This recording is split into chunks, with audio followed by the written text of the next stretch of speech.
Well, hi, everybody.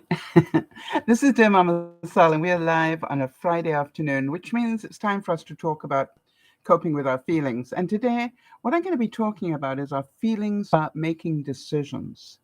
And I'm pretty sure we all have to make them. And what I wanted to demonstrate is it depends on how we're processing stuff as to how we feel about making decisions or not.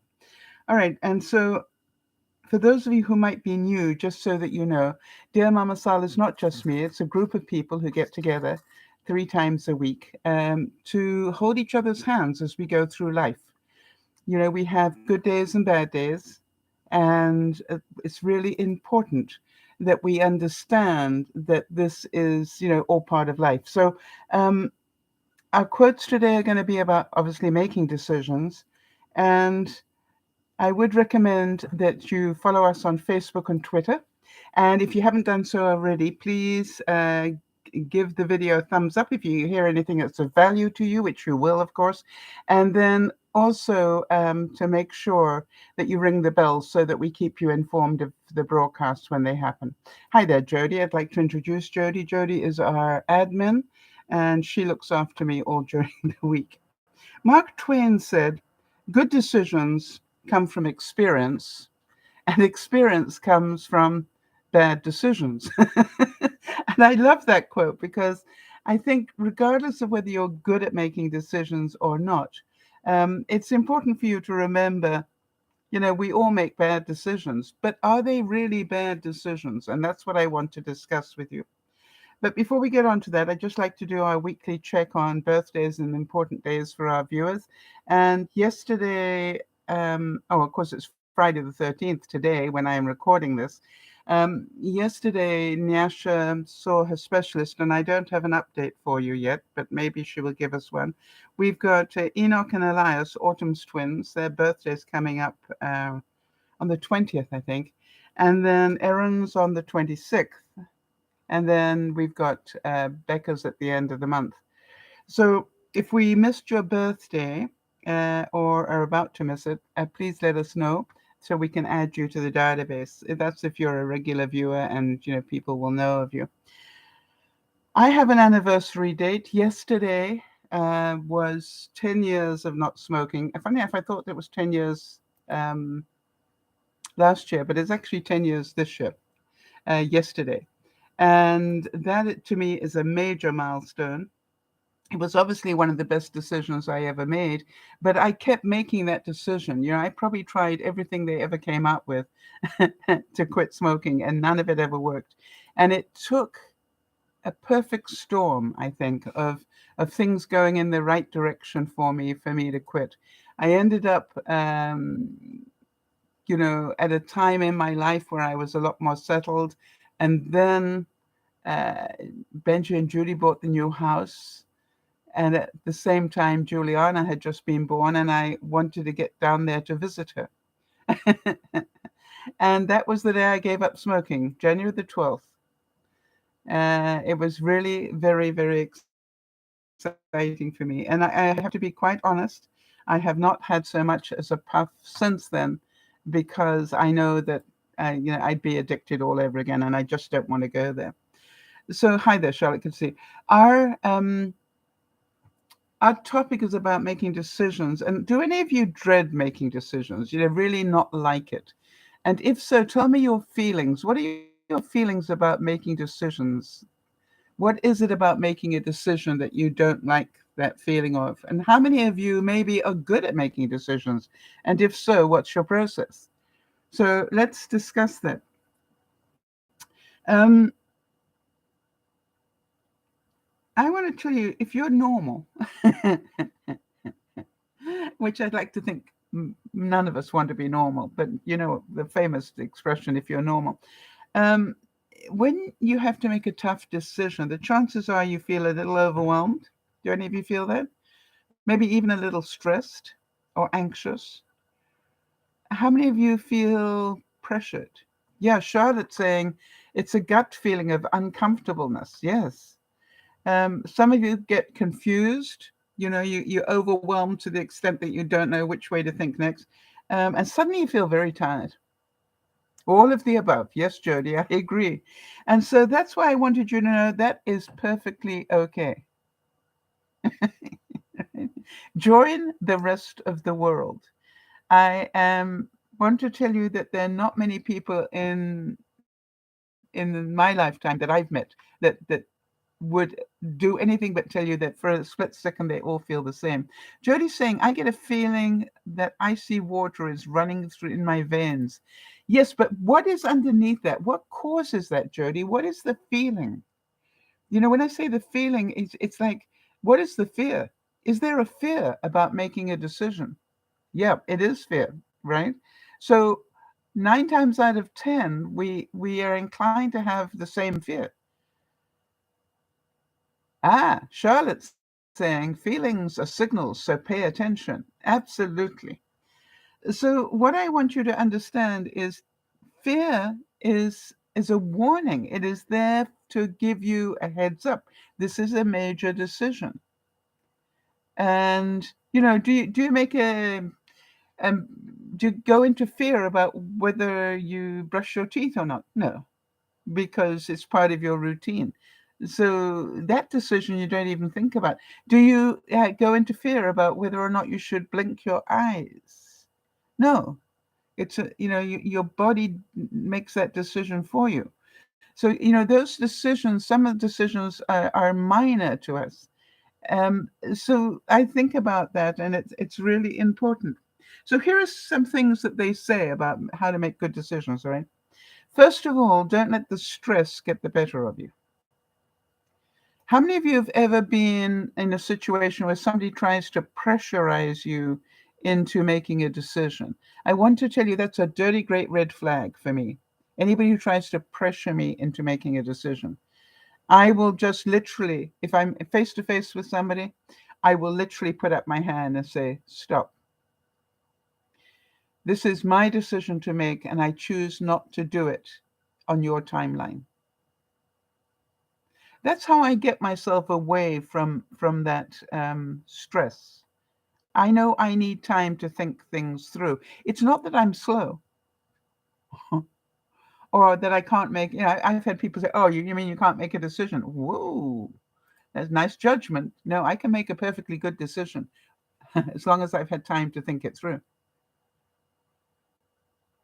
And so I would urge you to get slower about making decisions, not faster. So give yourself time is the second thing. All right. Number one, don't let the stress get the better of you. But number two, give yourself time if possible. And then the reason you need the time is you need to sort out the pros and cons of what if this, and on the other hand, what if that. It's very important to look at both sides of the story and to consider all the possibilities. Now, you don't have all the possibilities, so that brings me to yet another one, which is talk about it with your family and friends.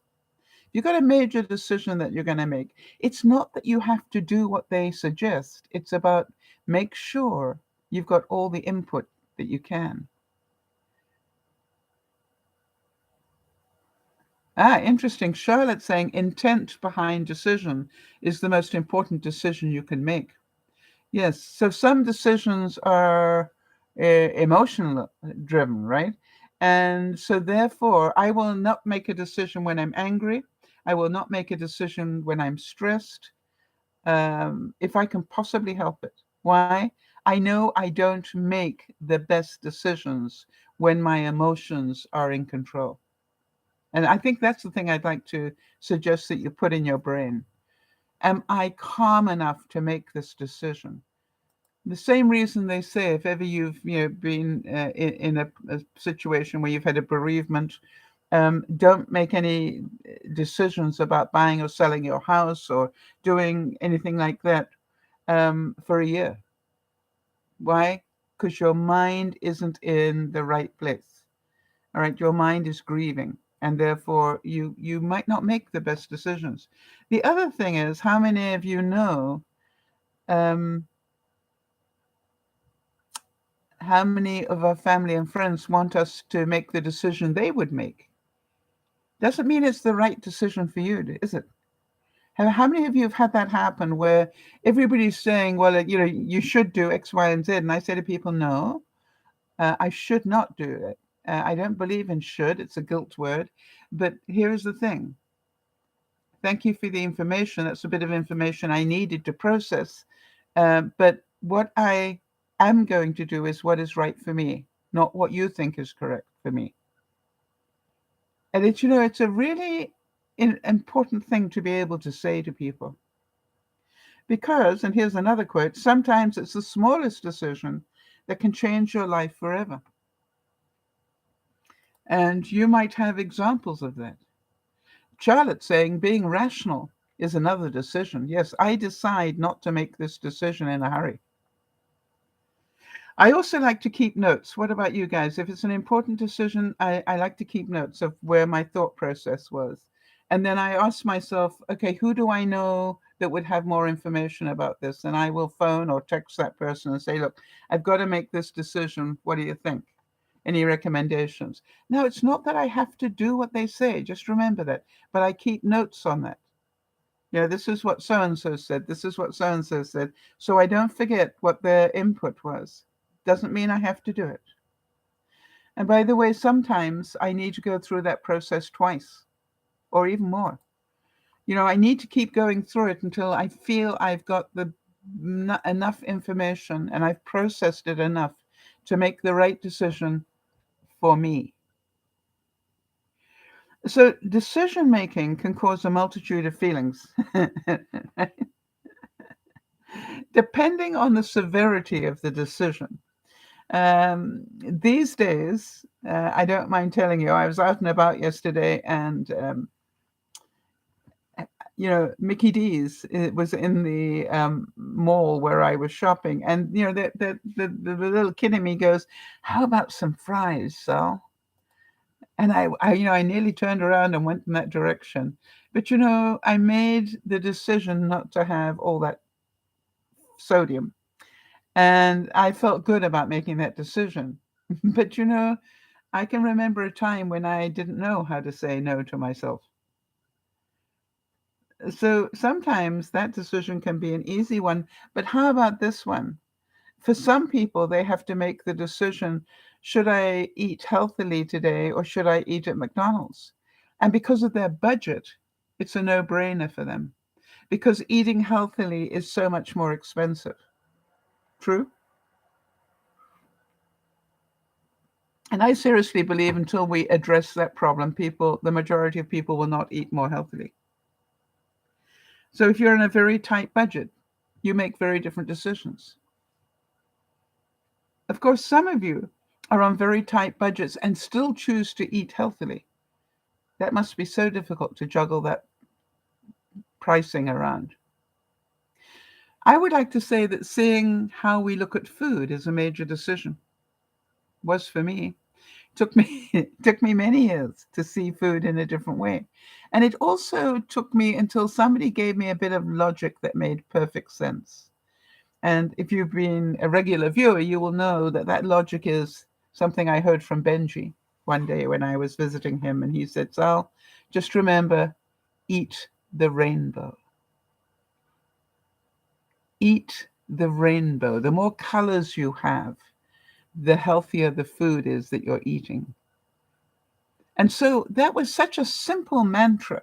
And funny enough, I happened to pass it on to my sister recently. And, she's already quoted it back to me in terms of I was making a meal and I could hear you say, eat the rainbow. And so I added tomatoes and red pepper and da da da da. And, it was just like interesting. Such a small 3-word sentence can help people's decision making. Jody's saying, I read this years ago and it stayed with me. We'll spend $6 on a premium pint of ice cream without a second thought, but hesitate to spend $6 on beautiful fresh berries. And that's the interesting thing, all right? We satisfy the kid in us before we satisfy the adult in a lot of those decision makings. Right now, there was another mantra that came up for me in my life, which was Jodie's mantra when she was teaching me about having diabetes. And she said, I want you to remember it's a marathon, not a sprint. In other words, I didn't have to get it all right in day one, and I didn't have to get it all right all of the time. What was important was that I was constantly improving myself. And, Jodie, I have to thank you for that, because there's so many times that I have, had a sugar day. And then another thing that you taught me. If you have a sugar rash, and you end up eating sugar when you know you shouldn't, flood it. Just drink so much water that it floods straight out of you, as before it does too much damage. And I again, I go, oh, I just had sugar, water. But I want to tell you, I had a really good reason to check on a lot of my feelings as I tried to make decisions this week. And actually, I didn't try. I did make decisions, but I wanted to go through the process with you. First of all, for those of you who own a car, um, when do you renew your car insurance? Do you do it a month before it's due to expire? Do you do it a week before? Do you do it the day before? Or how many of you have ever done it on the day that it expires? Now, I've been guilty of the last two for sure. So this year I decided I was going to get mine early. And so I planned to do it last week. Yeah, Chris is saying the day before. Yeah, I totally get that. But your decision, why? Why do you make the decision to get it the day on your credit card? Yeah. Why do you do it the day before? It gives you 24 hours of leeway, which, some of that is not business hours, but can you do yours online now? I want to talk a bit about that today as well. All right, you schedule it in advance. Yes, I did. I scheduled it to be done last week in advance, and yet it was a funny thing. I was amazed how many things I let get in the way of that. I had it scheduled. It was in my day timer. I can prove it to you. Which was, get your last Monday was the day that I said I needed to do it. Um, I want to tell you, I had all sorts of good excuses. Yeah, had to do with the weather and how tired I was, and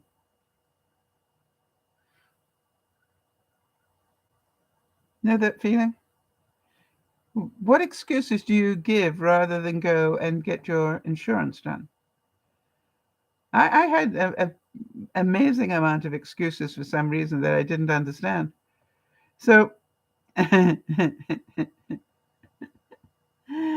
it make any sense that each time I made an excuse, I felt overwhelmed, I felt stressed and anxious, and I felt more and more pressured. And then I got tired. All those things that happened to us because I'd made the decision to get it. I hadn't made the decision to do it. Does that sort of ring any bells for anybody? There are two different decisions there. One is in the best world, what do I choose to do? And the other is in reality, what do I choose to do? So I was in a good space. Chris is saying that he can do his online. Yes, I found out that I could have done mine online as well. Wouldn't that have made a difference? But it will do next year. So what distracted me from doing it? All right. I think that's something that you need to look at. You're not a bad procrastinator. I mean, I'm sure you procrastinate. We all do. But I've always said everybody has a good reason for procrastinating. So would you like to see my good reason? Hold on a second.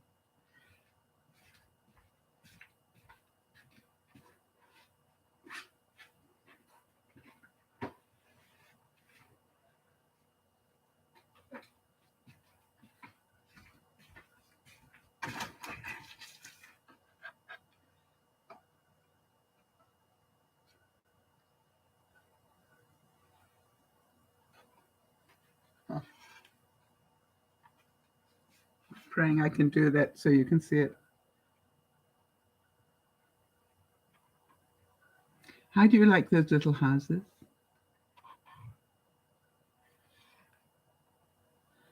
And how many of you can understand when you start to work on something as intricate as that, it takes an awful lot of concentration. Jody says stunning. Yes. And then I'm working on a second set, and I've got them in this little box to show you that how thin they are. Hang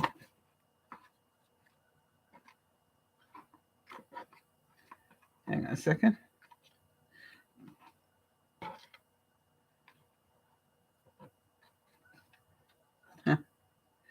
Okay. And these are built to go on a mantelpiece. So, and that's all fitting inside a 1-inch box, which I think is pretty amazing. I'm going to be doing a test of these to see whether I can mail those in, just in a mailbox. I got a feeling I can, but I'm just going to double check the dimension. Jody's saying, I don't know how you do it, but you do it. Yes, because of the detail. I want to tell you, Jody, it depends on, okay, let's take the Christmas tree. It depends on the artist that designed it. Now, if you see this tree is incredibly delicate. How long that must have taken to design, I don't know. But it is so simple, and it actually can fold completely flat, which is a good thing. However, the houses, and they're all, I've got a series of houses, and I'll show you over the next few broadcasts, but all the houses are a different shape. This one has got a little dormer up in the attic there. But it is incredibly fine work, as Jody says. So why would I choose to do something, and I've got arthritis, why would I choose to do that? All right? Now, they're really well built because they even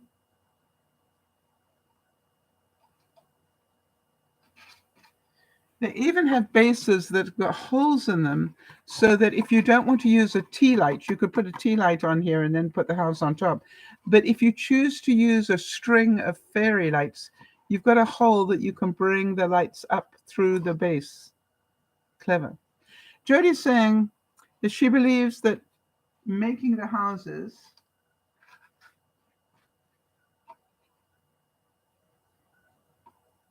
is both therapeutic and frustrating. Yes, every day I have to make a decision. Do I want to try another house today? And the answer is always yes. The most peculiar.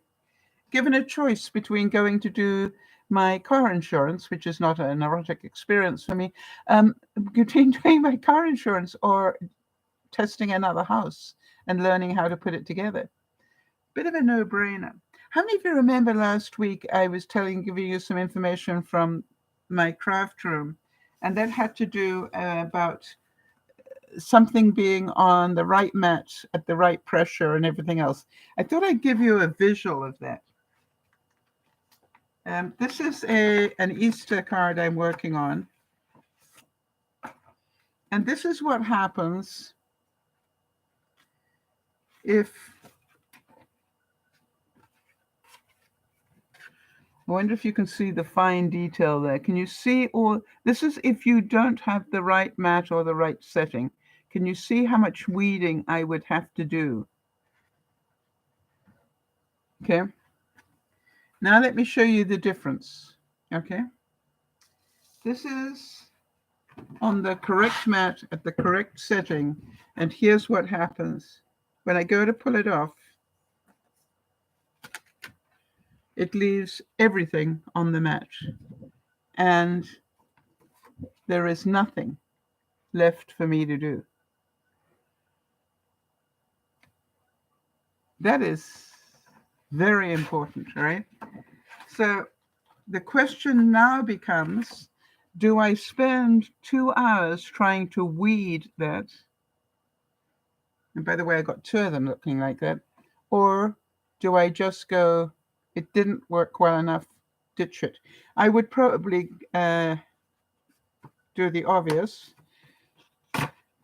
which is I keep that bit and ditch that. In fact, I'm doing it right now so I don't have to make that decision later, right? That is the decision.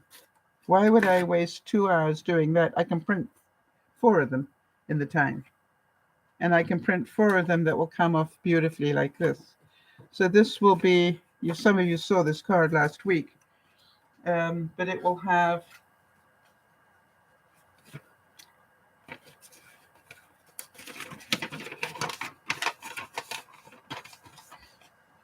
we just put the yellow behind it.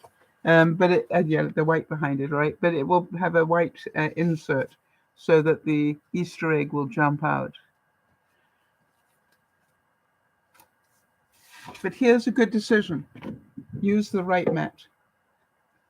And you also got to look at it and say, well, some of my mats are getting a bit old now. Is it worth spending the money to get new ones so that I can have this happen rather than fight with the old ones? Does that make sense to you? Jody's saying it also depends, in talking about the houses, right? It also depends on the glue. I thought this one was so cute with its little side part to it.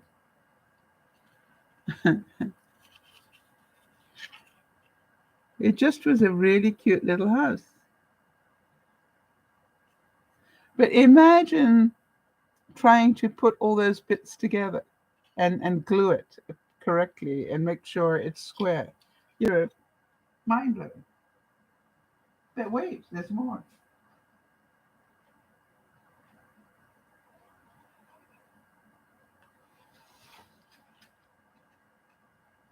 Did any of you notice it's even got a white picket fence?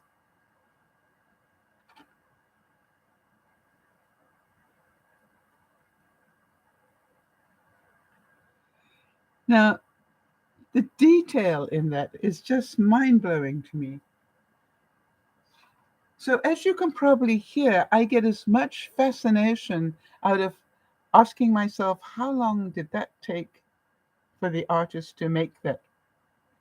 It's all done with little dots, joining 2 little dots and hours. Now, I understand that once you've got one right, you can duplicate it and then put them together and so forth. But even so, every time I make something, I go, wow, I wonder how long that took to design. So given a choice between playing with this and doing car insurance, what one? Every time. Every day, from Monday onwards. And each day that I made the decision to not go and get the car insurance that was on my day timer each morning and each night when I checked it, can you understand? I was choosing to give myself a moment of beating up on myself. It is said that you and you alone are responsible for your choices and decisions. So one of the things that we say is it's a really important thing to discuss the decisions you're going to make with other people. Even if you don't feel like it. And by the way, ask all sorts of different people. All right. And the reason for that, I found, is because sometimes other people will give you an idea you'd never thought of. Okay. And that is important to have varied opinions. Now, sometimes people will be quite insistent that you do what they tell you to do, but as I said, I don't. I just thank them for helping me, get more information that I can put into my hopper and process. So, how many of you beat up on yourself when you don't make the decision right away? I'd like to suggest it's a good idea. I've had so many people try to pressurize me into things, and I go, excuse me, I choose not to make that decision right now. I want time to think about it.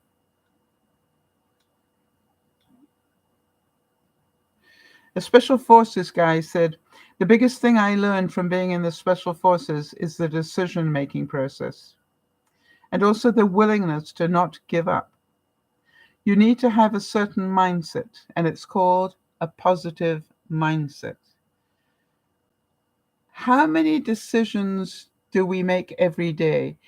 Jody, could you Google that question for me? I forgot to check that. How many decisions does our brain make every single day? It's mind-blowing. Most we're not aware of.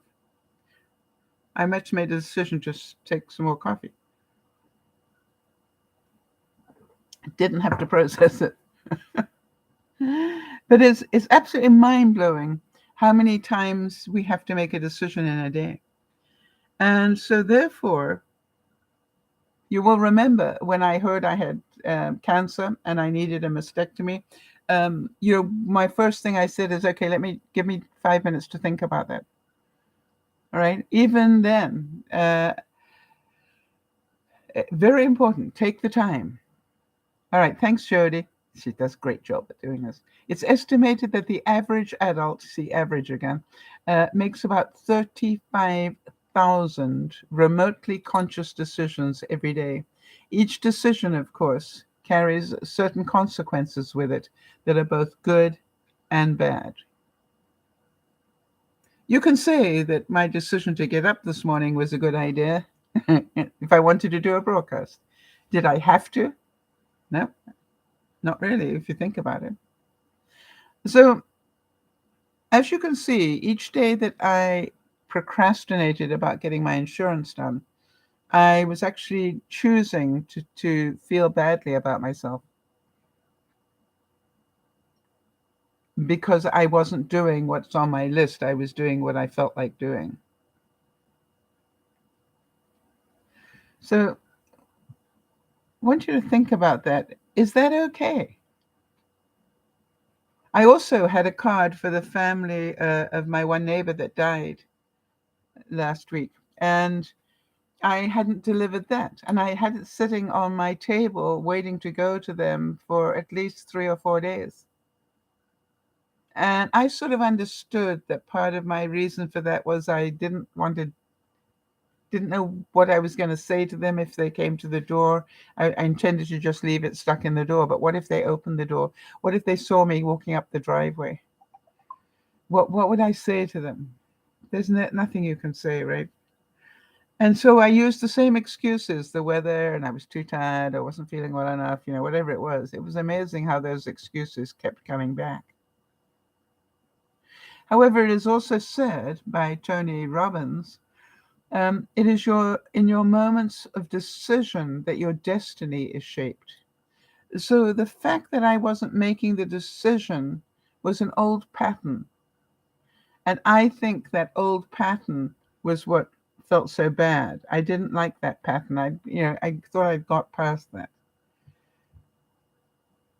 I do believe at some level I was scared to see them. And what I realized was that was a very selfish decision. I was thinking about me, not about them. And I still procrastinated. And then the most incredible thing happened. I got up one morning and I noticed my house was chilly. And I thought, that's weird. I turn my thermostat down at night, but not so the house is chilly. I have a good reason for not doing that because I need the crawl space to be warm so the pipes don't freeze. So when I woke up and thought, oh, that's chilly, I immediately looked to see what the temperature was. And it was about 56. And I'm going, that's 10 degrees colder than I would expect when I get up in the morning. So without thinking, I made the decision to go check the thermostat first. And the thermostat was set so that it would be much warmer than that. Right? And so I just went, okay, well, let me crank up the furnace. So I put it past where I would normally have it at that time of the day. Nothing happened. And then I got that feeling of tremendous dread Some of you know that feeling. I think the furnace is broken. And so I cranked it up to the full, to the maximum. Nothing happened. Now, you need to know, I have an old furnace, and it's the one that was originally put into the house back in 1986.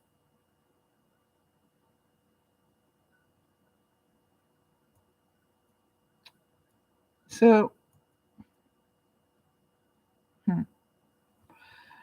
I needed to get hold of somebody to have a look at it. So I did. I phoned around, and I found somebody that was willing to come out in the next few hours. And the guy came, charming guy, really charming. And, I don't know about you, but you have to have a lot of patience to do that job. If you think about it, furnaces are always in most cramped spaces. Think about that, right? Mine is in my laundry room. You have to sort of shut the door to be able to get to it. And, it's been there a long time. So, there are probably more than a fair share of dust bunnies. And so I admire anybody who chooses to do that sort of work. But I noticed that the guy that was doing it was muttering a lot. Huh. Which is a pretty good sign that the way that he was muttering, that it wasn't going the way he wanted it to. Theodore Roosevelt said, in any moment of decision, the best thing you can do is the right thing. The worst thing is not to make the decision to do not. It's to make the decision to do nothing. All right. And Ray Dalio said, the quality of your life ultimately depends on the quality of our decisions. So as I listen to him, I'm thinking things are not going right. And then sure enough, after about 20 minutes, he came out and he said some words that totally shocked me. He said, I'm too young to deal with this furnace. And I said, I beg your pardon? He said, I just want to tell you, I'm pretty sure it's a thermocouple. And I've taken the whole thing out and had a look at it. But this particular model is so old that I actually tried to get to the thermocouple and I don't know how to. That shocked me, but I liked the honesty of it. So I said, well, okay, thank you. How much do I owe you? Because obviously he'd been there for 20 minutes. And the next thing shocked me even more, because he said, ma'am, if I have a policy, if I can't fix it, I don't charge you. Now, my immediate decision about that was, this is somebody with integrity. So my next decision was to ask him a very simple question. Do you have a card? Because I'd already made the decision, if ever I needed any plumbing and heating done that wasn't complicated like that, I would be calling him. Why? I like people with integrity. It works with my value base.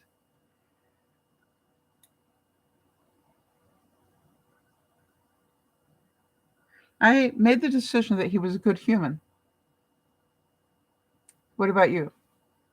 How would you feel about somebody who came all the way out, and they can charge you for that, and then spent 20 minutes trying to fix a problem that they couldn't, and then say, I choose not to bill you?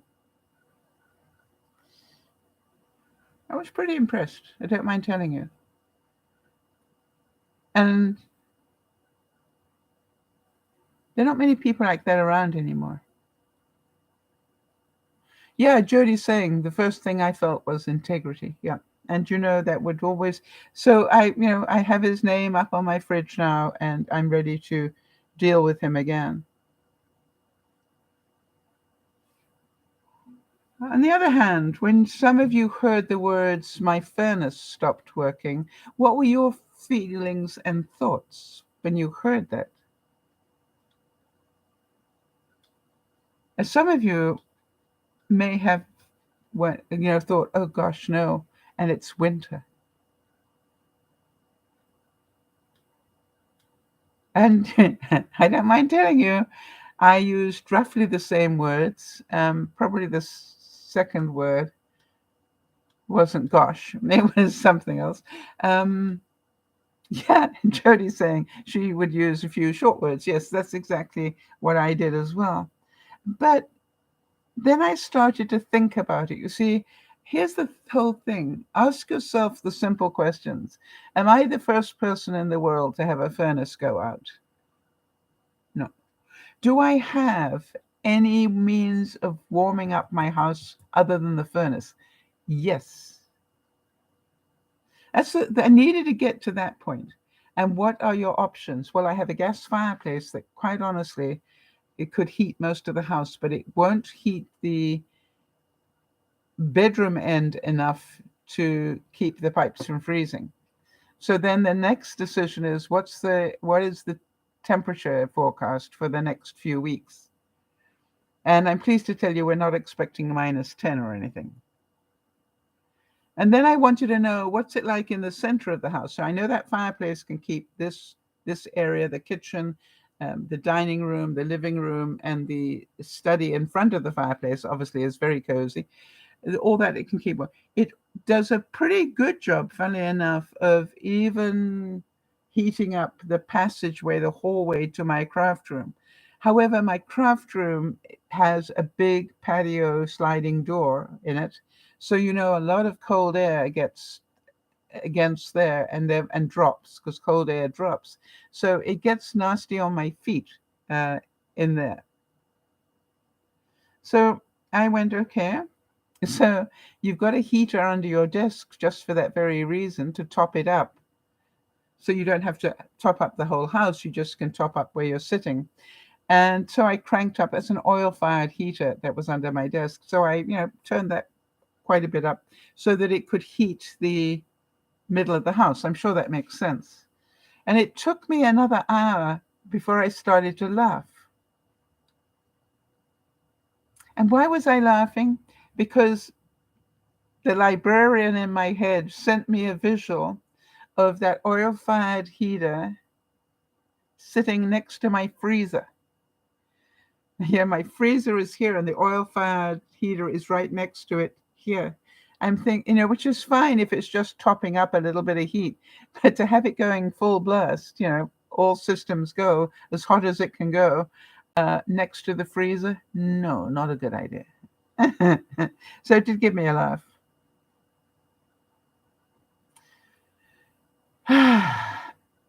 So then I made another decision, and that was to get to that heater and unplug it. Now, I've just done a whole lot of redoing things in my craft room, and so that required that I crawl under my craft room desk. First of all, unplug it. First of all, get to the power bar that was holding that particular plug. That was a problem, but I got there. Unplug it, and then crawl and untangle it from the Jenga of wires that's down there, and so that I could put it in the bedroom. And then I bought a small ceramic heater and put it in its place, and it makes a lot more sense. Sometimes it is said that you make the right decision, and sometimes you make the decision right. Sometimes you need to change a decision, and that's okay. So then I started to think about plan B. But not before. I tell you, it took over 24 hours for the electric heaters. So I got the fireplace cranked up in the living room. I then had my craft room heater on and the one in my bathroom. But it took 24 hours for enough heat to get back into the walls that the house didn't feel cold. Amazing. However, have I fixed the problem about the crawl space and possible, yeah, because when you've got the ducts all running under the house in the crawl space, means every time the furnace kicks in, it is warming the air under the house. So that's an important thing to remember. So I thought, what am I going to do about the crawl space? I don't know how cold it is down there. And then I had what I consider to be quite a brilliant idea. How many of you remember my meat thermometer? You know, it's on a long wire and with the probe at the end. And the wire is probably this long. So what I did was I lifted the floor vent in my bathroom, which is the coldest room in the house if it's not heated. I lifted that up, and I then dropped the meat thermometer into the vent until I heard it touch the bottom of the vent. And then I checked what the temperature was of the aluminum, which gives me a fair idea of what the temperature is in the crawl space. And it turned out that it was 50 degrees. That would be 10 centigrade. Yeah, Jody likes that idea. Jody, it took me, half a cup of coffee to come up with that idea. Because I sat there and I went, how do I find out the temperature in the crawl space without crawling under under the house to actually physically check it in the right place? And I'm going, the nearest place to those pipes is actually the vent, the last vent.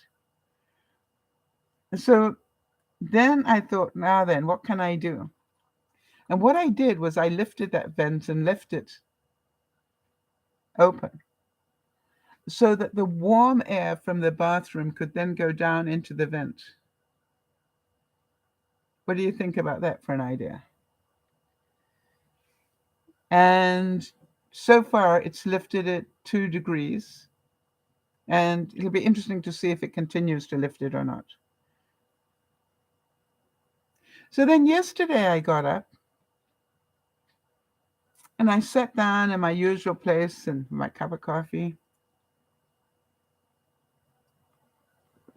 watching the news while I answer my emails and stuff.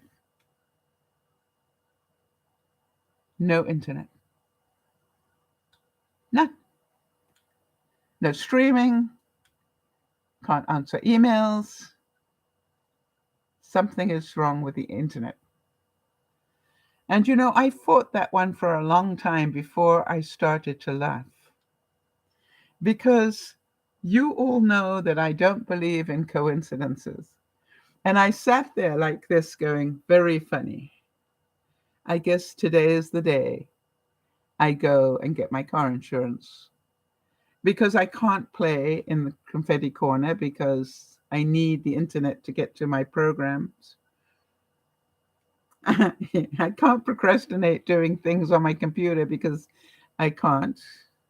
So I guess today is the day I go and get the car insurance. Does that make sense to anybody? And by the way, if I am in that good a space, let me pick up the card and deliver it on the way. Are any of you laughing yet? And by the way, the car started beautifully because it's the second time I started it this week. That's always a good thing. And off I went. I delivered the card and I stuck it in the door. There were a lot of cars in the driveway, so I just quietly stuck it in the door and crept down the stairs again. And as I got to the bottom of the stairs, I heard the door open. And of course, the card fluttered down to the ground, and I heard that person gasp. And it turned out to be this lady's daughter, who I had met. And she was so cute. She said, "Oh, I'm so sorry, Sal. I just want to let you know the funeral director is here at the moment." And I won't go into all of that. But I ended up getting the opportunity to give her a hug, and she cried when I did that. And, it was just like the perfect moment. The perfect moment. And I don't know why. It just felt right. I was glad I waited, funny enough. And then I got in the car feeling much better, and off I went to go and get my car insurance. And I met somebody because I decided to do it locally. And I met somebody, and she was charming. And I said, "By the way, what's your name?" She said, "Sally." And I said, "What?" "Sally." And I said, "Wow." Huh. And it turned out her real name was Salome. What a pretty name. But she chose Sally as her name. And I said, "How many Sallys do you come across these days?" She said, "None." That's why I was amazed when I saw your name. Yeah, Jody's saying it makes sense when you remind us to take more time instead of less when making decisions. Yeah. However, you understand that to be willing to make decisions, that's the most important quality of a leader, all right? Somebody who can make decisions. I know I can make decisions in a heartbeat if I want to, but I chose not to yet. So, what have I done about the decision I need to make? You see, the decision is, first of all, do we all agree that I can continue to heat my house with my fireplace and my 2 electric heaters? 3. I've got 2 ceramics and the oil fired. I can continue to do that. Nowhere is it written that I have to have a furnace. How many houses today are not built with forced air at all? They all are heating with electrical. So there's nothing to say that I have to replace my furnace. And what the guy said to me, if you remember, was, "It is so old, I'm not old enough to know how to get to things. You need somebody that is." I have a choice, which is to phone around the neighborhood, because surely there is a plumbing guy here or a heating and HVAC type guy who deals with these sort of old furnaces. Why? There are lots of mobile home areas around here. So that is what he said. Make sure they know this is a very old, and then he named the furnace. For a moment, I felt uncomfortable that he was making a judgment about the quality of my furnace. But I'd like to tell you something. It's been there since '86. That's over 30 years old, right? That's a pretty good furnace. Think about that. That is a pretty good furnace, that it's still going, and that the thermocouple has gone. That is not doesn't mean that the whole system is broken. It just means the thermocouple wore out. But can you understand that part of the decision I had to think about was, do I get a new one or not?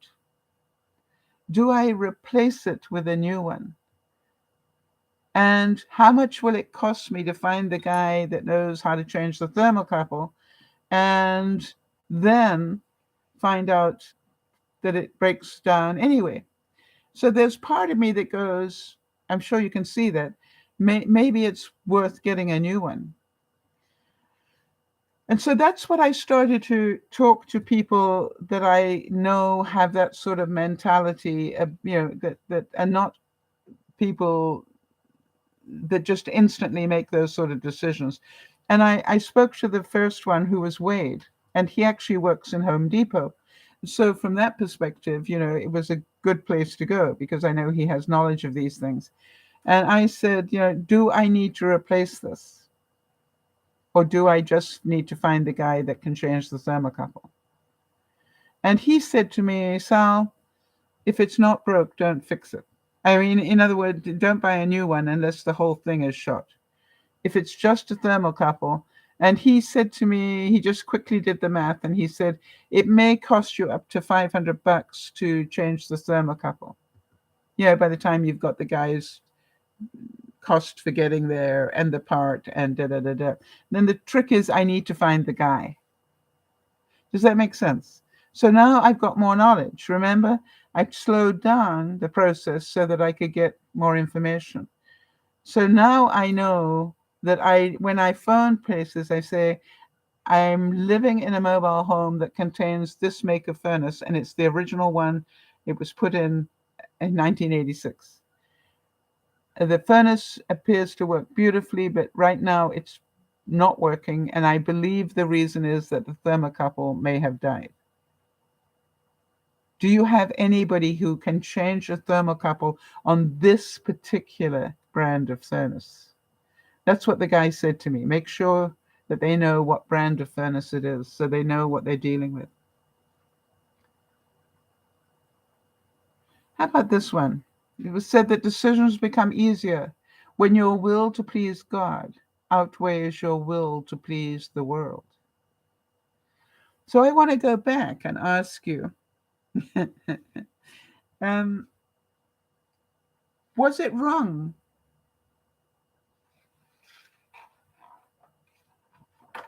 Yeah, was it wrong to decide to play with these a little longer rather than do my car insurance? You see, I say no.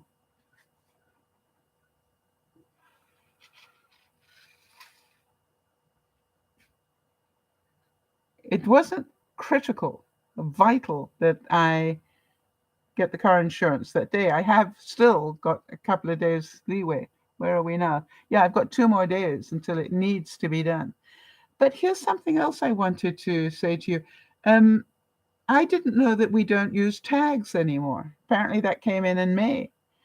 And what I found out was, and obviously Chris knows about it because he said he renewed his online. That's the whole thing. You can renew your car insurance online these days, and you don't. And I'm going, wait a minute, but how long will it take? I thought about doing it online. And I thought, how long will it take to mail the decals? And I'm going, no, that'll take too long. No, because you don't need decals anymore. I was shocked by that. All those years of peeling that stupid little decal and sticking it on the back of my car, and the wad is about this thick. It's just like we don't need those anymore. Welcome to the new world. And I believe that is the reason that they've done it. More and more people would like to be able to renew their license online, as Chris did. And I will be doing next year. And by the way, if I could have done that, I would have had it done already, I'm pretty sure. That didn't require getting in the car and going somewhere.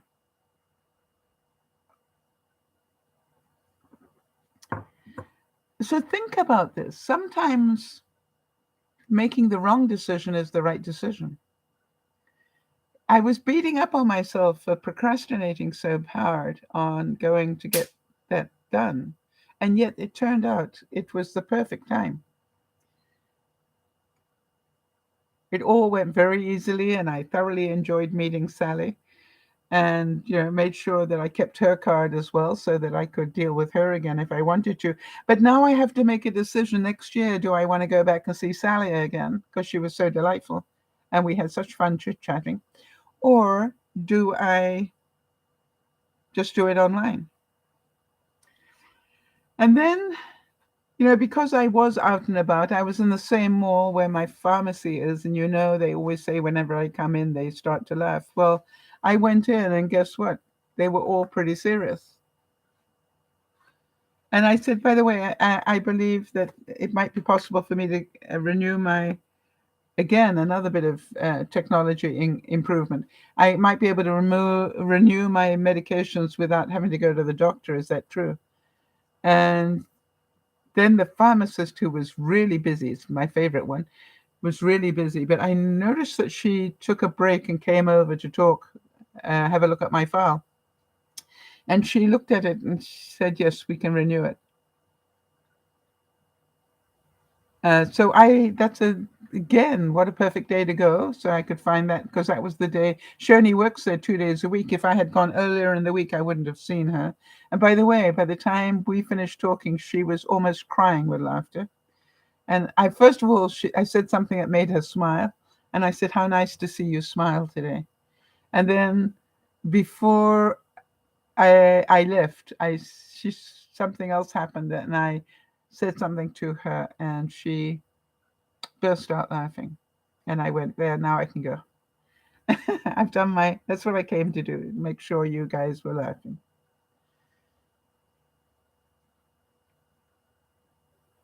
Gary Vaynerchuk, the YouTuber, said, "Your legacy is being written by yourself.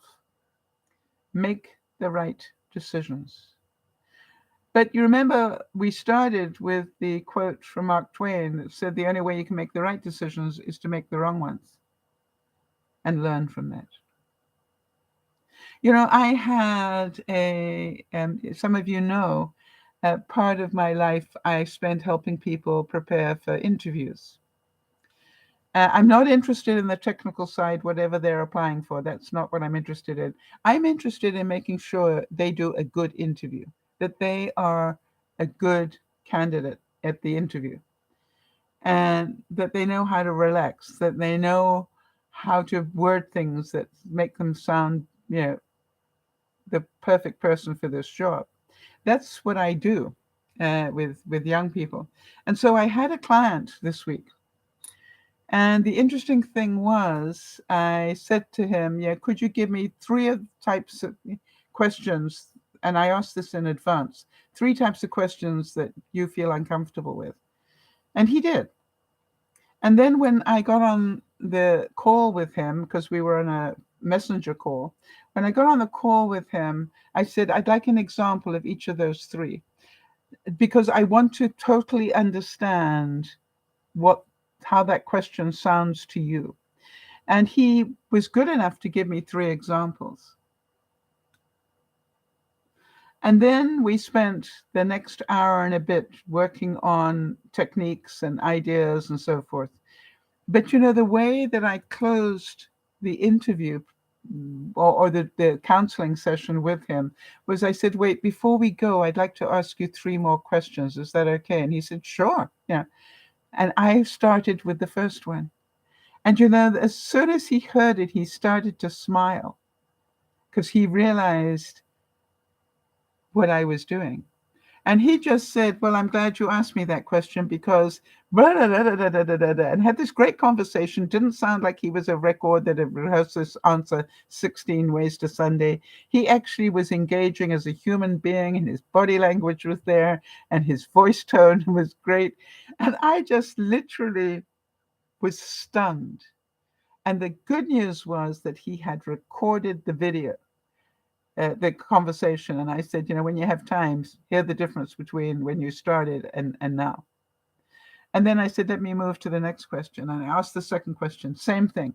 No stalling, no, just perfectly done answer. Even though he didn't like the question, he knew how to handle it. And then the third one. And he hit 3 for 3, and just with tears in my eyes, I said, "Well, I guess you've learned something today." And he said, "How do I thank you?" And I said, "No." I said, "It's okay. It's what I do." But I said, "Listen to the difference. Listen to how much you've grown. Listen to what making the decision to come to me has done for you. And then you will know it was worth the money." Because I'm sure you battled with, is it worth spending that much money? And now I think you can see for yourself that yes, it is. And I said, "However, I do want to warn you about something." And he said, "What's that?" I said, "After you put the phone down or disconnect from Messenger, over the course of the next 24 hours, you're going to think of about 10 more questions that really stump you that you might have wanted to mention." And I said, "I just want you to know I'll still be here if you want to set up another meeting." But I also know that he might decide that that's enough, and that's okay with me. But something really strange happened. I guess I had more impact on him than even I knew, because last night I got a message um, from another student, and it was talking about the first one had recommended that she contact me. So you see, word of mouth is a wonderful thing. He made a decision that his way to repay me was to make sure people knew that I was somebody who did this. But of course, I read the email when the internet was down, which meant I couldn't respond. Yikes. And then I thought about it a bit more. I sat and went, here's a question I ask myself regularly. If they paid you $1 million to be able to respond to this person, how would you do it? And then I burst out laughing and I went, I just have to write it and put it into the outbox for the moment. Just, do the reply and just leave it in the outbox. Why? I went to go and change my car insurance. And when I went to change my car insurance, I was picking up other people's, the what I call the business internet stuff. And so all my emails went through as soon as I got within range of those towers. It was so clever. But then I had a difficult decision to make. Dougie phoned me. For those of you who don't know, Doug is my son, and he said he and Jess were planning to visit me on Sunday, but they knew I did a broadcast on Sunday. So would the morning be okay? Now, I don't do mornings. But it was the only gap that they had. So I said, sure. And he said, would 11 o'clock be okay? And I was sort of had this mental picture of, I need to decide to get up earlier on Sunday.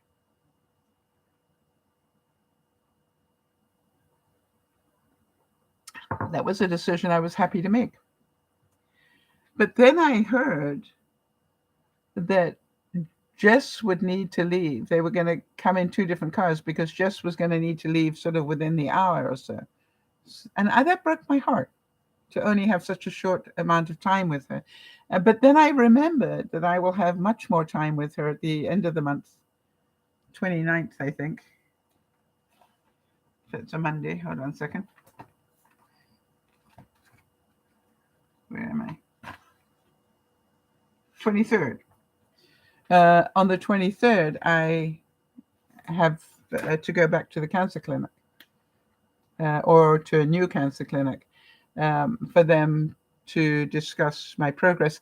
How many of you know that sort of felt,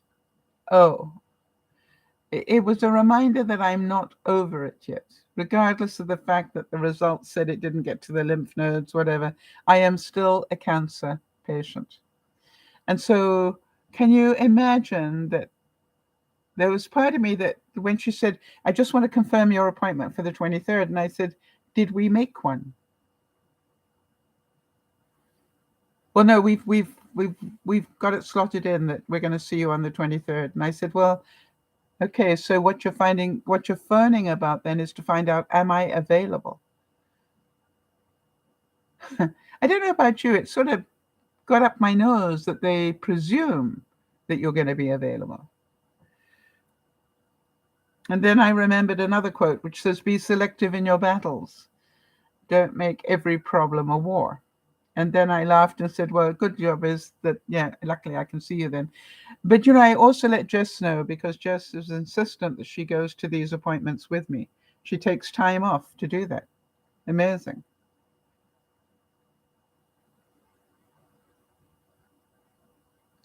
How about this one? There's a Chinese proverb that says, a wise man makes his own decisions, and an ignorant man follows public opinion.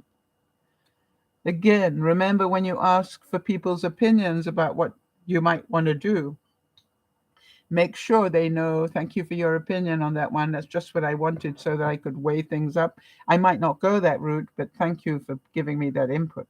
Very important. How many of you remember that last week I made the decision to clean those two cubies out? One filled with pens and pencils and the other one with rags. if you were there for that broadcast. I cannot tell you. I want to tell you, after I finished that broadcast, I immediately tied up and put all those rags into a bag and tied it up. For some reason, closure. You're not staying in my house. And I let go of all the, yes, but you could donate these to, and I'm going, Sal, throw them out. And I want to tell you that by the time an hour had passed, both the rags and the pens and pencils were in my garbage can. Felt so good. Thank you for letting me do that. And I'm definitely going to bring out another couple of cubies because that works for me. So you're going to get to share. So I did, by the way, check to see why they had moved to paperless, tagless insurance. And this is what I found out. So if it happens in your state or your province, depending on where you live, this is what they said. The new online service will allow many motorists to renew their vehicle license and insurance policy from their computer, tablet, or mobile device, and to print or reprint their registration, vehicle license, and insurance document. Like renewals done at a broker's office, the relevant electronic records remain available for law enforcement and other authorized reference to that information. So part of this is about, they save the cost of having to produce all those tags, those decals that we put on our cars. But also, I think it is customer service driven, right? We live in a world where we want to have control of that. We want to do it our way, not their way. And so it made me think that that is pretty awesome that they can see that and that we want to be able to print our own. And we don't want them to control it all in a way that doesn't suit us. They made that decision and it's a good one. However, will that affect brokers' offices? Will brokers' offices stay in work? How many of you remember I did a program years ago about what the CEO of Mercedes-Benz thought would happen within the next 10 years, 5 to 10 years. And one of them would be that we would not have our cars insured the same way. And in fact, because of the technologies and driverless cars and things like that, there actually would be so few accidents that insurance brokers would go out of business on the auto side.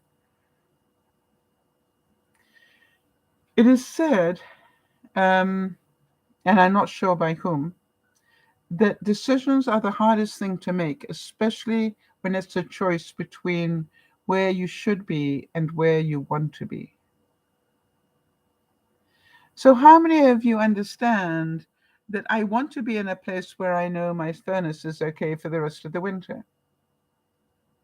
The only decision I really have to make is, do I want to spend a whole stack of money and get a new one put in and then not worry about it? But even if I do that, does that guarantee that I won't have problems? No. That is a decision I understand. Just because I spend a whole stack of money doesn't mean that it will work any better. So therefore, is it worth putting in a new thermocouple and praying that it lasts for, the furnace lasts for another 10 years? It would save me a whole whack of money. And I understand that it's easy for you to make that decision because you're not involved. You can just have an opinion about it. Oprah Winfrey said that nothing happens until you decide. Make a decision and watch your life move forward. So true. So the only decision I have is to whether I want to do the thermocouple or a new furnace. And when I listen to what Wade had to say, which is, don't replace it unless you have to.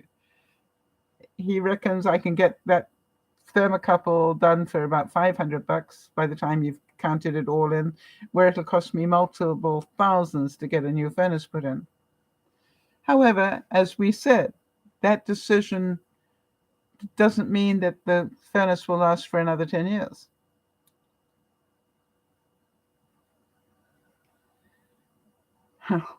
So I know that you would make your decision. And some of you are going, that's why I rent. I don't have to make those decisions. And there's a lot to be said about renting these days, if you can find somewhere. So to me, this is all about times are changing.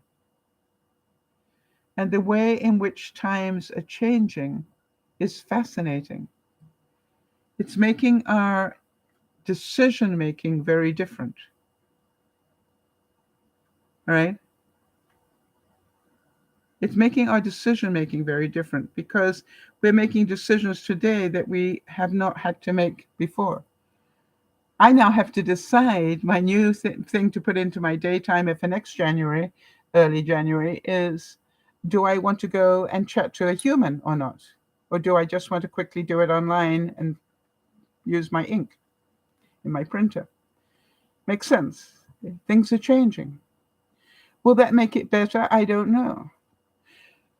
When I went to the pharmacy and realized I could renew my prescriptions without going to see my doctor or even phoning my doctor, because that now is a new bit of technology. So, I'm certain that makes it difficult for a lot of people, but it makes it easier for the consumer. And I am seeing more and more companies actually let go of their box and going, let's go with that. How many of you can remember the days of going to up to the mall to go to Blockbusters to rent a movie and thought we had died and gone to heaven because we could do that? That you could pick up and watch any movie you wanted to instead of being forced to watch whatever it was they had programming. And then some of you will remember that something really amazing happened. It was called Netflix. And they came out and said, you don't have to go to the store anymore. Just tell us what movie you'd like to see and we'll send it to you. And by the way, you don't have to have it back within 24 hours. You can just return it whenever you want to. You just can't book another one until you have returned the first one. And we thought that was amazing technology. Now we could take a movie, and if we didn't want to watch it this week, it didn't matter. We weren't charged more. We just had to send it back when we'd finished. And we thought, wow. But now, today,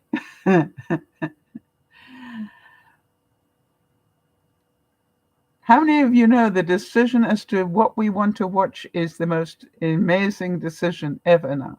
We have so much available to us, and we're still complaining. Or is it just me? And I'm going through and I'm going, why don't they have something I want to watch? And I'm going, Sal, how many hundreds of videos are there available to you? Really? And if none of them are triggering you enough to want to watch them, maybe it's time for you to go to bed. No, but I want to binge watch something. My little kid would say. How about this one? Fear is a reaction. Courage is a decision. Fear is a reaction. Courage is a decision. Yeah, Jody's saying it's tiring to sort through those options sometimes. Absolutely. And how many of you know? It's like, okay, maybe I'll go back to Confetti Corner and cut out a few more houses to see how they work. Now, I want to tell you there was one thing that they made that sounded so incredible. Actually, there are two things that I want to show you. Hold on a second.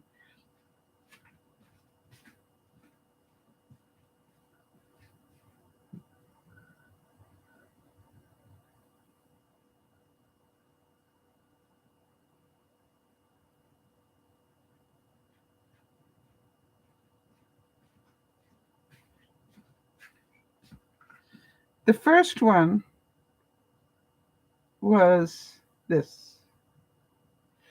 It is a tiny, tiny little wishing well. How many of you can see I'm struggling to hold it between my fingers just to show you?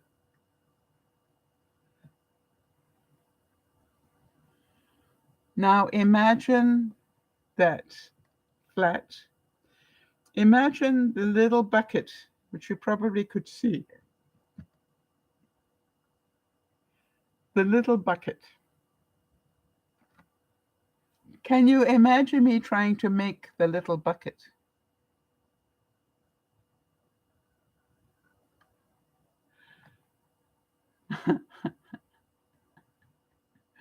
I want to tell you something.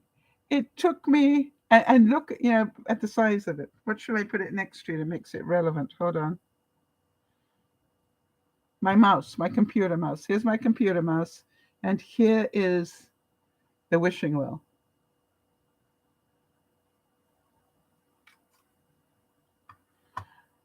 It took me longer to make this than probably do 3 or 4 houses, right?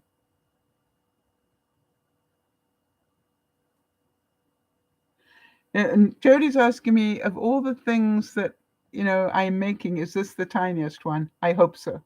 I believe it is. But here was another one I saw that really attracted me, and yet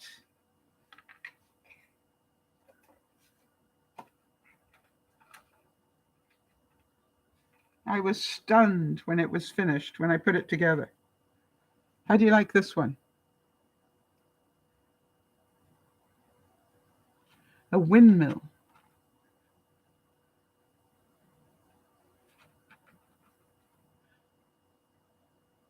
And all I can think about when I'm putting these things together is,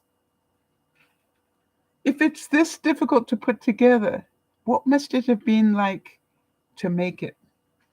So here's my new decision. I'm going to talk to the designer, who, by the way, wait.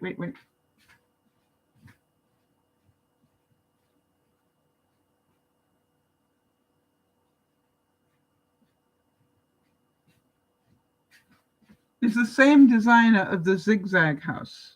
All right, you remember this incredible thing? Same designer. So how many of you know I was struggling because I want to be able to make this, but I need the commercial license to do so, if I want to sell it, because I know it is so cute. And it mails absolutely flat, right? You can flatten it. You do it right.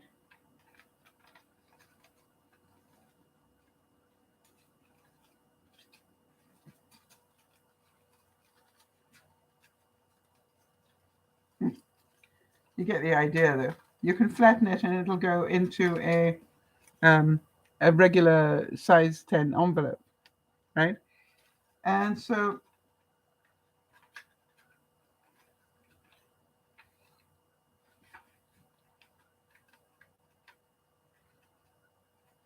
enough people have seen it and that loved it, that I went, okay, I need to get the commercial license for it. So I wrote to the same person that made the houses, and funny enough, not this one, it's different designer, but I just put it there because it helps to have the contrast. Anyway, but what I think some of you heard the story where I had written to her, but she hadn't responded. So I wrote a second time, and I wrote a third time. And after the fourth one, I thought, this is ridiculous. I managed to get back how much it was going to cost me for the commercial license, but I didn't know if that was in Canadian dollars or American dollars. So then I made a decision to not wait to get the confirmation. I made a decision to create the paper trail. I had 4 emails where I asked. I knew what the price was. The only decision was US or Canada. I made a decision that it was probably US, and so I paid it. Now, the interesting thing was, this week, the designer found my emails in her spam box and apologized most humbly for not getting back to me. That felt good. And I wrote back and said, hey, not a problem. I now have a way that you will never forget me. I'm Sal in spam. You see, when people can draw that picture in their heads, I get to be a human, not just, that woman. So I now, everything I write to her, I write Sal in spam so that she knows exactly who I am. And I'm very grateful for that delay because it gave me a way of contacting her that she will remember. And every time she sees my name now on the email thing, she's going to go, that's Sal in spam. So then she wrote to me and said, here is the invoice. If you could pay it via PayPal, that would be great. And I wrote back and said, hey, this is Sal in spam again. And just to let you know that I have already paid it. But if you would like confirmation of that, I can send it to you. And then she wrote back to me and said, yes, if you could, please, because I can't see that it's paid. No problem. You see, I didn't have a problem making that decision at all because I knew I'd paid it. But there was a slight possibility maybe it hadn't gone through and I hadn't checked that one, so that's what I needed to check. And so I went to my PayPal account and it showed. This is the transaction, this is how much I paid, this is the date. So I just copied the whole thing, put it in an email and said, here you go, here is the confirmation. Now hopefully, and it had ID numbers and tracking information so she could find out. I haven't heard back from her, but I will.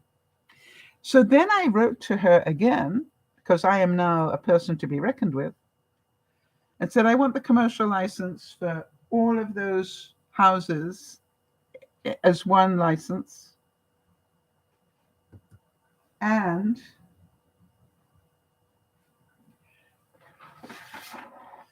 also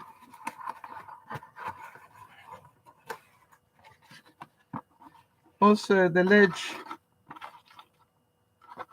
ledge ones, the ones that will fit on a very thin mantelpiece. By the way, I have a little bit of wainscoting in my house. That's the wood that is halfway up a wall. These fit on there. It's amazing. So I just said to her, I'd like to know how much for the commercial license for both the regular tea light ones and for the ones that go on a mantle. And I said, if I can possibly get one for all of that, that would be great. I don't want to pay for each individual house. Does that make sense? I just want a blanket thing. This is how much it's going to cost. Why? Because I want it all. Now, it's going to cost me an arm and a leg and a couple of bodies. And can you imagine that I've already made the decision? That's what I want to do this year, is I want to make those little houses. By the way, I've already sold one set. Haven't made them yet, but it's gone. All right. Somebody already contacted me, somebody that saw the pictures and said, I want that. I just don't know if they want the ledge one or the regular one. So I'll be checking that out. But it's like, I made the decision to spend the time doing that. That's what distracted me from doing the insurance thing. But when I look back on it, it was perfect timing all around. Maya Angelou said that you may not control all the events that happen to you, but you can decide not to be reduced by them. We choose how stressed we want to be. We think we are more pressured to make decisions than we actually are. How many of you know I could have just made one of those little houses last week and be done with it and say, I can treat myself to one new house a week? That would be enough problem solving and frustration for a week. So, just one a week would be great. But, You know what kept going through my mind every morning? I retired so I could do this stuff. Right? That's what I was looking forward to, was creating. And so if I hadn't struggled with the zigzag house, but even so made the decision to buy the commercial license, I would not have found that group either.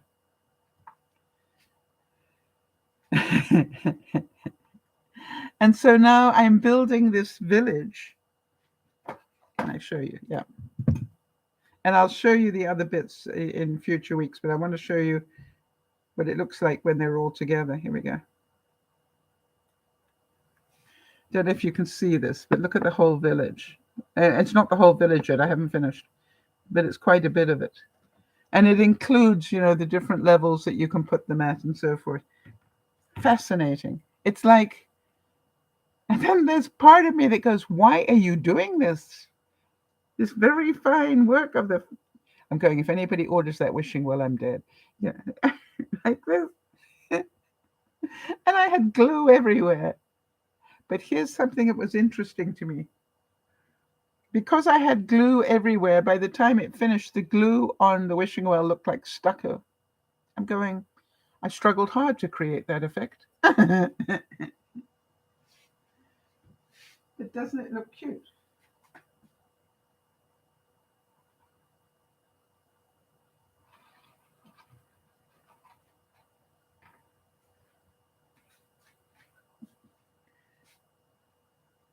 Just a tiny little wishing well.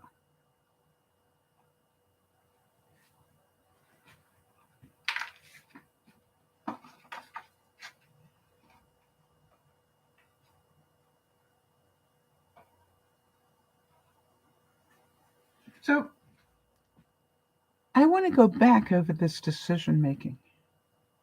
Maybe the whole reason I procrastinated was because I knew it wasn't essential yet. I know that I don't have to replace my furnace. Do you all agree? I don't have to. I have other ways of heating my house. However, if I decide not to replace the furnace and let it be a dead piece in my house, then I've got to be aware that my electricity bill obviously is going to skyrocket, but also that I have to do a better job of insulating my pipes, right? Because obviously that's going to be an issue. So then somebody suggested, why don't you put a heater down under the crawl space to keep the crawl space at a certain temperature? Now, there's something about an electric heater under a crawl space, that has me worried, because you can't see if it's, caught fire or something or whatever. So that's not my ideal thing. But then I went, what if it gets really nasty and my meat thermometer tells me it's getting close to freezing in the crawl space? What are you going to do?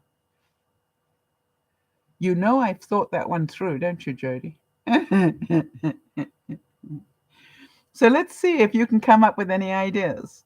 What if, and by the way, I know I'm clear for the next 2 weeks, the temperature's not going to drop to below freezing, never mind -10, which is where I probably need it. No, I don't need it. No, I don't need it. How many of you can think of a way for me to warm up the crawl space without putting a heater down there? Let's see whether you can come up with anything. Because that took me a little bit of thinking. And I'm going, let me think about that. What do I need? And I'm going, I need warm air into that vent system. The whole of the aluminum that's underneath the house. Now, by opening up the vents so the warm air creeps into there is one good way. But I'm going, what if it goes to -10, Sal? What are you going to do then? Then I went, wait a minute. How do I force, that's the word, how do I force warm air into that duct system? And part of me went, a vacuum cleaner reversing, would push warm air from inside the house into it. And I'm going, yeah, but I'd burn out my beautiful vacuum. That doesn't work for me. And then this morning when I got up, I was looking at the problem. You see, taking my time. I don't have to find the answer today.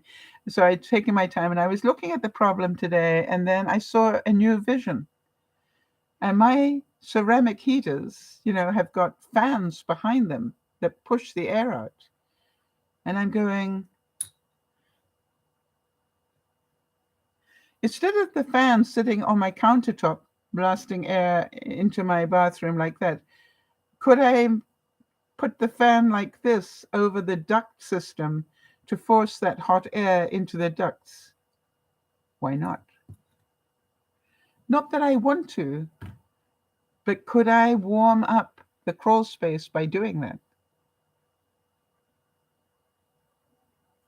This is a saga that will continue.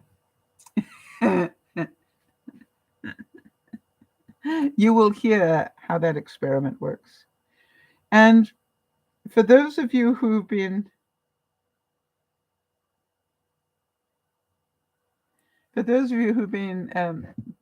watching my experiments with my hydroponic garden, I want to tell you most of it is doing really well. I've had a couple of things die, of course. I expected that. But what I'm really amazed at, the one pepper plant has grown 2 inches since it's been in that hydroponic system, 2 inches higher. And that's in a couple of weeks. So about an inch a week it's growing. And then I have all sorts of seeds growing. I've got kale seedlings growing, and now they got roots. It's very exciting. I've got basil that's growing, and a couple of other things that have started to sprout. I've got a bean that's really doing well, and it's pushing out some really solid roots at the moment. So very exciting. And again,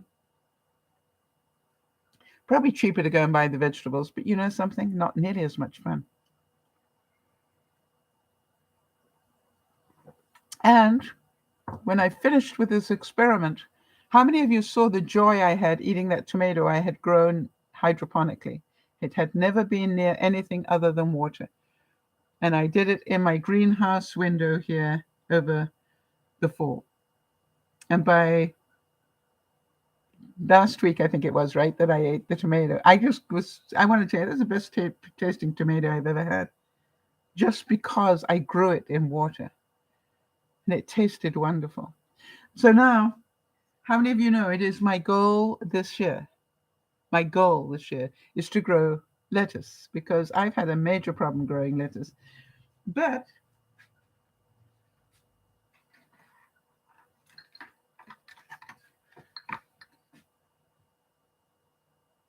now these I have grown from the bottom of lettuces that came into the house. And look at them, they're loving it in there. Now, will they continue to grow? Watch this space.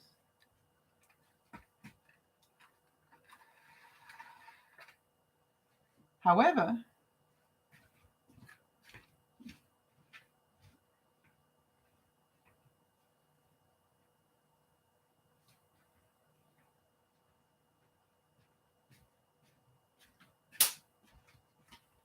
this is a butter lettuce that came into the house, and I've nearly finished it. But I decided I'm going to now just let it live outside of its life and see how it does. But I cannot tell you what fun it is to go in during the day and break off a leaf. And put it in my daily pita bread, or eat it. And if I'm correct, it will continue to grow leaves from the inside and push these ones out. And I also realize the lightest house in the room is my kitchen. And that's why it's a really good place to grow things. Pretty amazing. So, how many of you remember when I made the decision I want to be able to do the experiments so that I can learn how to do hydroponic growing? This year, as you know, I have grown all my, or will have,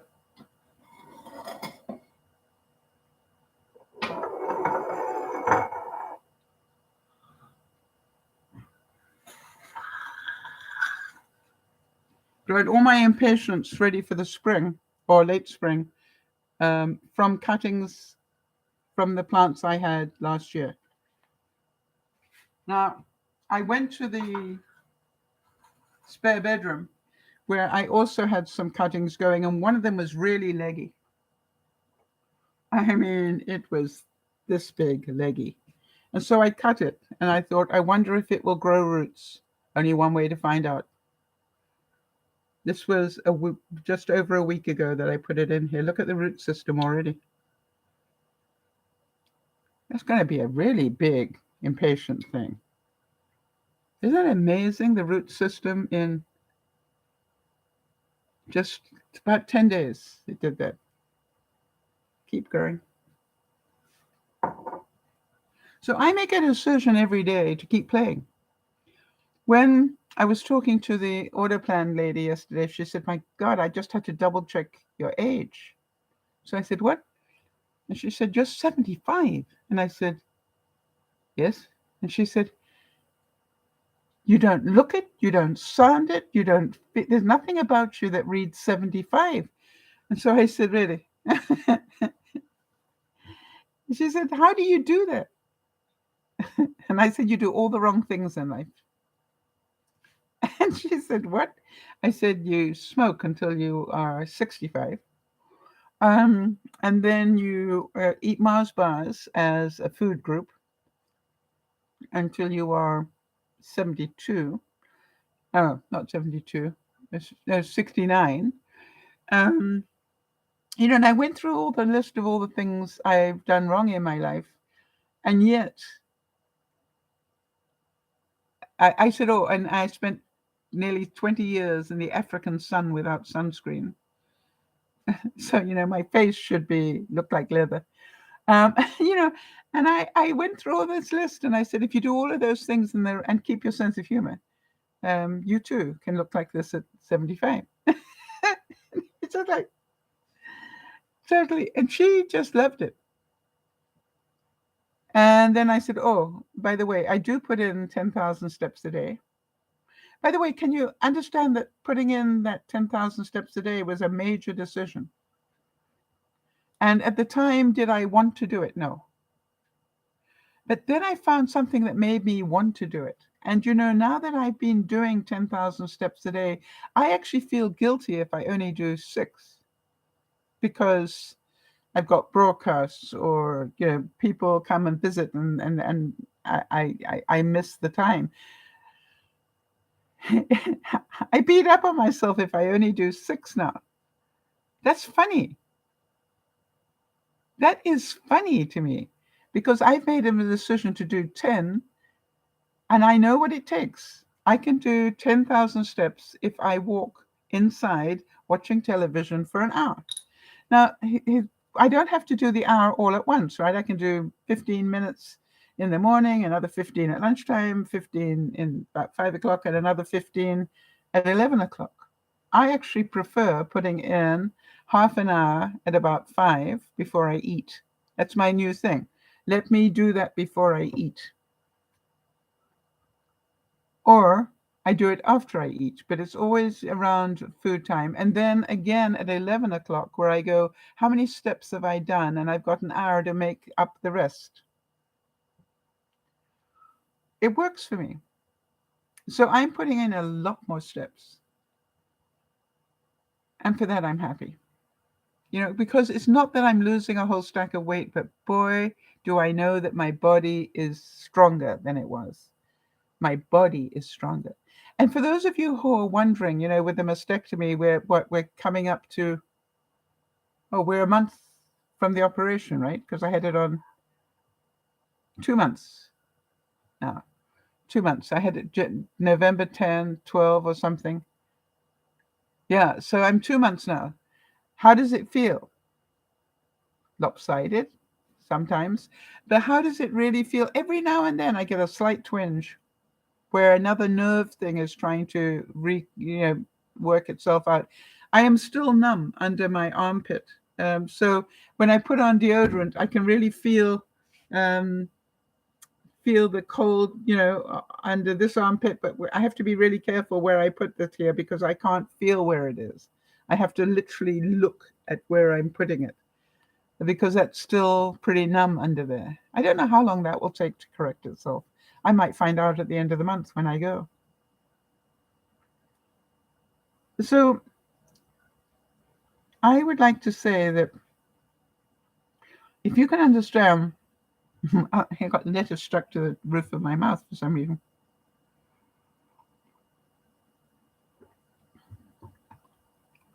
How about this one? Brittany Murray said, life presents you with so many decisions. A lot of times they are right in front of your face and they are really difficult, but we must make them. We must make them. Making a decision is a really important thing. I found it magical that when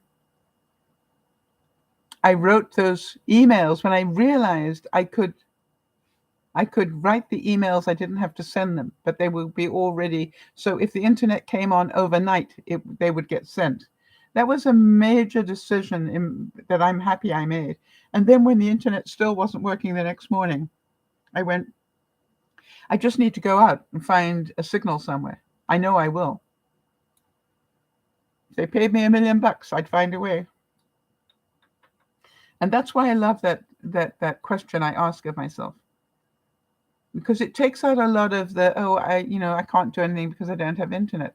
The other thing I know is that I've already got it set up with my neighbor that if ever my internet is down, that I can tag into hers in case I need to do a broadcast.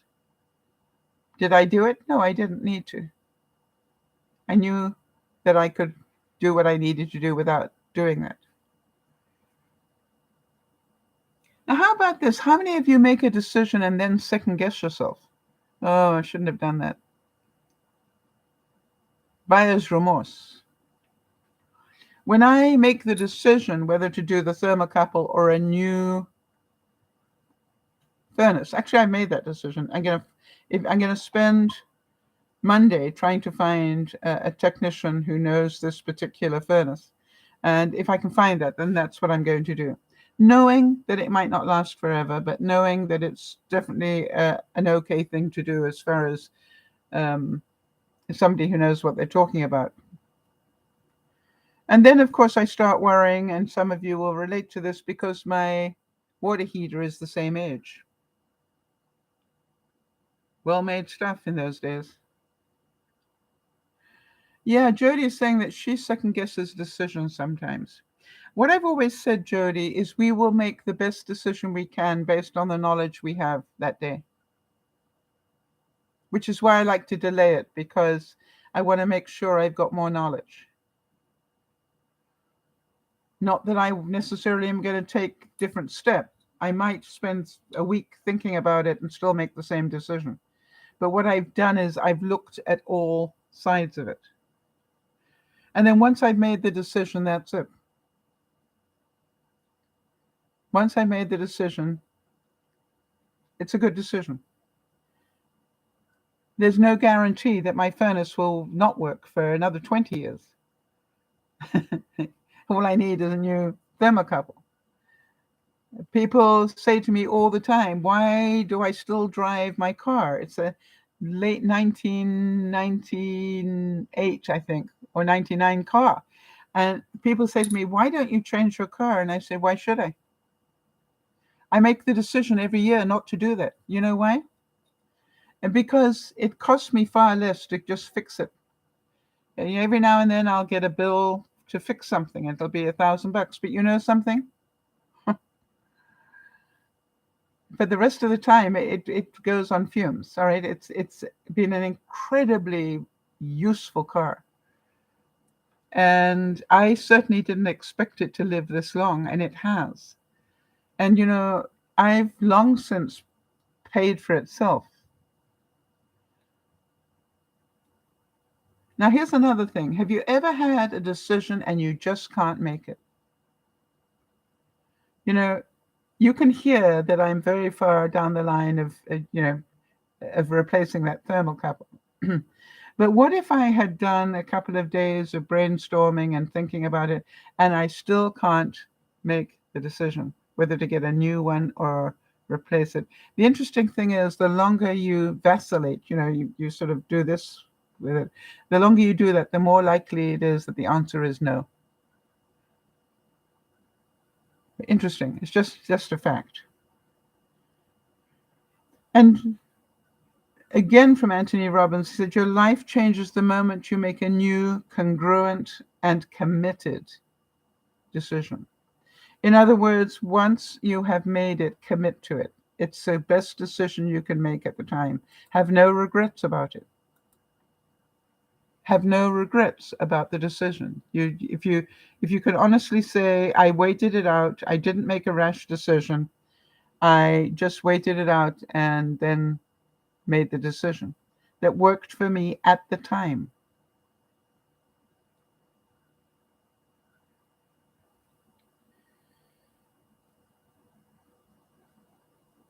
So, I think that we get really scared to make decisions because we're scared of failure. What if I make the wrong decision? What if you knew there is no wrong decision? And I remind myself that all the time. There are no wrong decisions.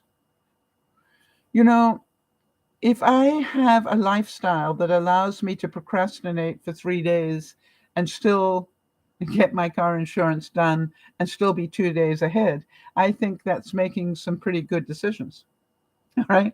I got tons of joy in my week, a lot of frustration to start with, but then can't believe that. I want to tell you, when I finished this one,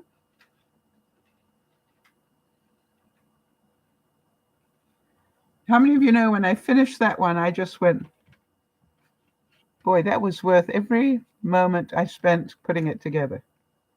Because I think that is a stunning design. And I'm going to make sure she knows it. All right. And the little wheel thing actually goes round. Because people will want to know that, does it actually turn? And the answer is yes. It doesn't turn this way with the wind, but it does turn that way.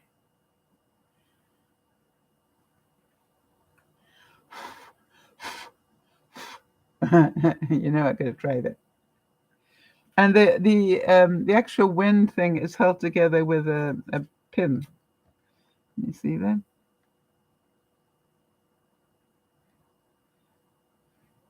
But can you imagine designing that?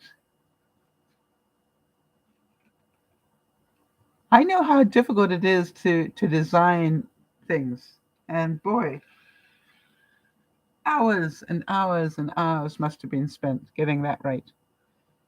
And I'm so glad they made the decision to do it because I'm thoroughly enjoying it. So here we go for this week. Know that you are making decisions, thousands, tens of thousands of them a day, that most of which you're not aware of.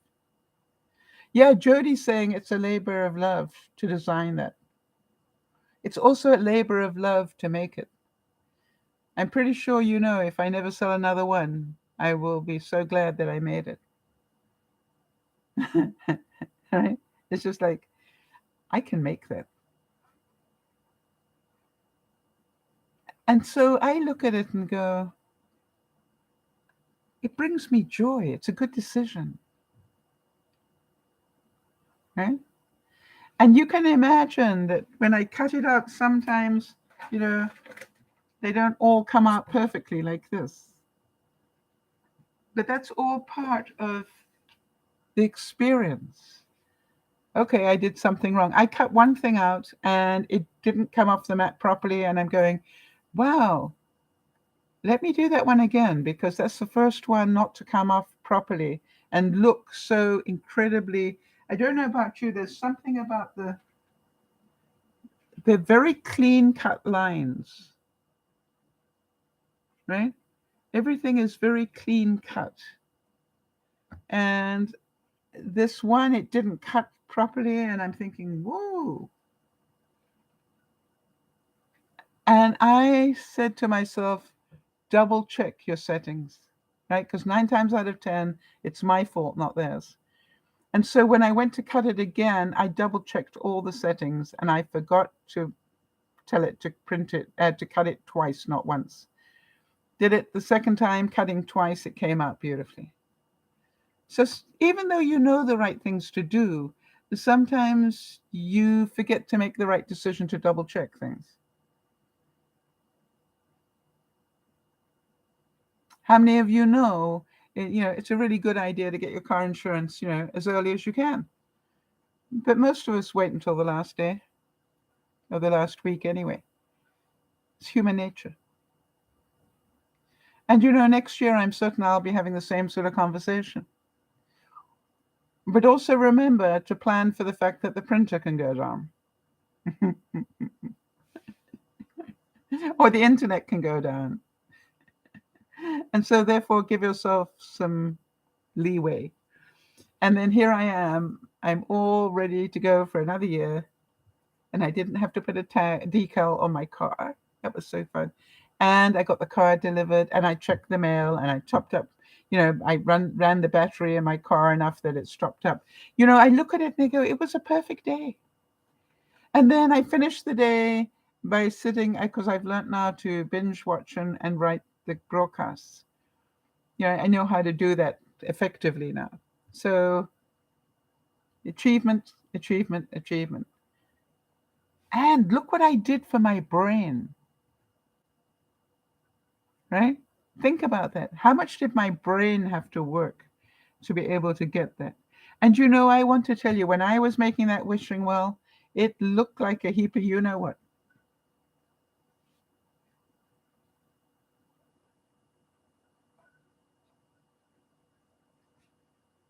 And then I said, you just need to wait until it dries. Maybe it'll look better when it dries. And I went, I can't believe it, but it does. You actually can see it all. But, when you're working with it and your fingers are covered in glue and nothing's straightening up properly and, this is never going to work. But as Jody will tell you about me, I do not quit easily. This is between me and a wishing well. And I will complete this task. And I want to tell you, I'm going, how much time is it taking you to put this together? I went, it'll be quicker after you've done 10. Pray God I don't need to do 10.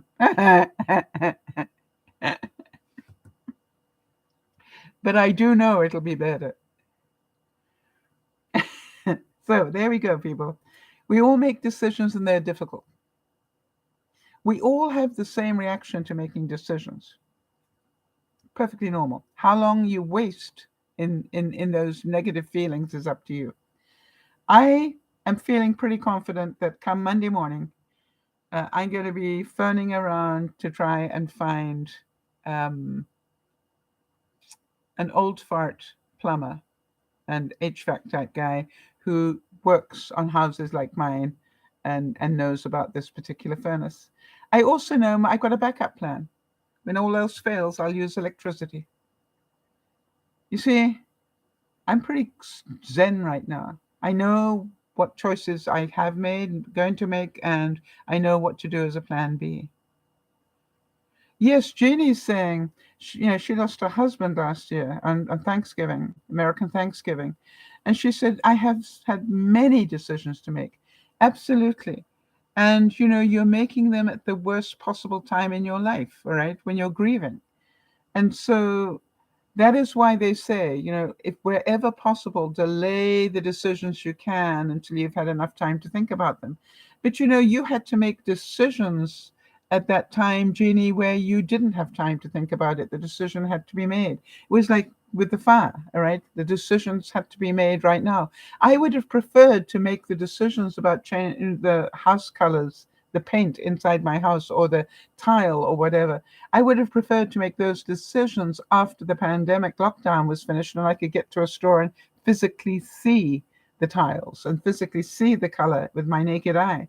But I had to rely on the internet and had to pray that my computer was showing me fairly true colors, because otherwise I had a major problem. So yes, Jeannie, and I would beg you, please, to be gentle with yourself, all right? And do it in your time, not everybody else's. Do it in your time, not everybody else's. All right, everyone. So I'm out of here. So thank you so much. Remember, we all have to do the same thing. We all make decisions all day long. Some are easier than others. And some, quite honestly, we waste a lot of time on when we don't need to.